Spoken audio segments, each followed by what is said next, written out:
Guys हर दिन औसतन 1 लाख से भी ज्यादा कॉमर्शियल और अनकॉमर्शियल एरोप्लेन दुनिया के किसी न किसी कोने में उड़ान भरती हैं। आसमान में उड़ने के बाद वापस किसी जगह पर लैंड कर जाती हैं।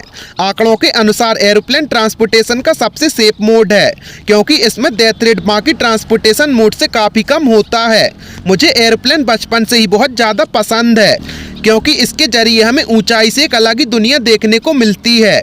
लेकिन बचपन में मेरे दिमाग में अक्सर एक सवाल आता था कि आखिर हम एरोप्लेन की मदद से स्पेस में क्यों नहीं जा पाते। आप में से कई लोगों के मन में ये सवाल जरूर आता होगा कि आखिर क्यों हम एरोप्लेन के जरिए अंतरिक्ष में नहीं जा पाते। तो चलिए जानते हैं इसके बारे में।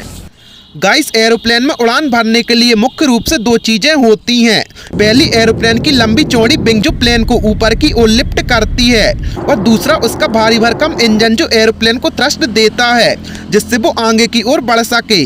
गाइस दैनिक प्लेन को उड़ाने के लिए मुख्य रूप से 2 चीज़ें जरूरी होती हैं। पहला एयर मीडियम जो प्लेन के विंग से टकराकर ऊपर की ओर लिफ्ट करता है, और दूसरा ऑक्सीजन जो फ्यूल को जलने में मदद करता है। आपको शायद पता ही होगा कि बिना ऑक्सीजन के आग को जलाया नहीं जा सकता।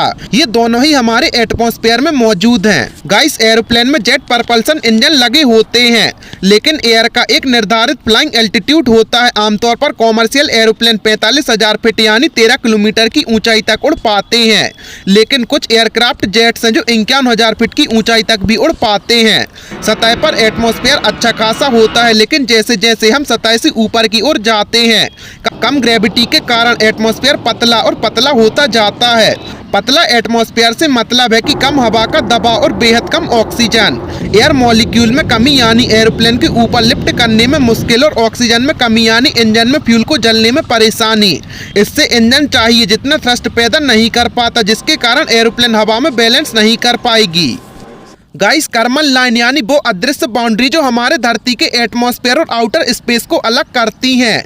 ये बाउंड्री समुद्र की सतह से 100 किलोमीटर की ऊंचाई पर होती हैं, और इस बाउंड्री से बाहर यानी 100 किलोमीटर की ऊंचाई पर जाने पर आप आउटर स्पेस में होंगे, जहां से ब्रह्म वायुमंडल की शुरुआत होती है, यानी समुद्र की सतह से 3,28,084 फीट ऊपर। एक कॉमर्शियल एयरक्राफ्ट कर्मन लाइन के आसपास भी नहीं जा सकता, लेकिन कुछ खास तरह के प्लेन्स होते हैं जिसने इससे भी ज़्यादा एल्टीट्यूड तक पहुंच चुके हैं।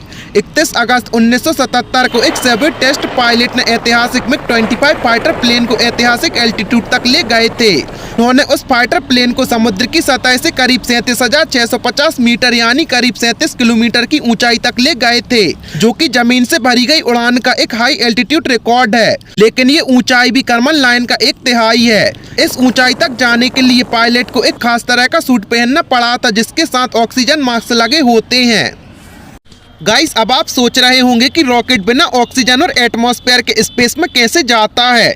गाइस दरअसल रॉकेट के अंदर रॉकेट फ्यूल के अलावा उसे जलते रहने के लिए ऑक्सीजन टैंक भी लगे होते हैं। मतलब रॉकेट फ्यूल को जलने के लिए एटमॉस्फेयर के ऑक्सीजन पर डिपेंड नहीं होता, इसलिए आराम से बिना एटमॉस्फेयर के भी चल पाते हैं और रॉकेट को गति दे पाते हैं। लेकिन ये खासियत रॉकेट को काफ़ी भारी भरकम बना देती है। किसी भी चीज को पूरी तरह से स्पेस में जाने के लिए धरती की एस्केप वेलोसिटी को पार करना होता है, मतलब वो मिनिमम वेलोसिटी जिसके जरिए धरती के ग्रेविटेशनल फील्ड को पार किया जा सके। धरती की एस्केप वेलोसिटी करीब 11.2 किलोमीटर पर सेकंड है, यानी किसी भी स्पेसक्राफ्ट को कम से कम 11.2 किलोमीटर पर सेकंड की स्पीड पकड़नी होगी, तब जाकर वो धरती के खिंचाव से बाहर निकल पाएगा।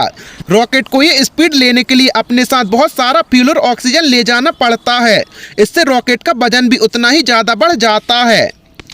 गाइस आपको इस इंटरेस्टिंग इन्फॉर्मेशन के बारे में जानकर कैसा लगा हमें कमेंट सेक्शन में ज़रूर बताएं, और ऐसे ही अमेजिंग फैक्ट्स के लिए अपने चैनल को सब्सक्राइब करें।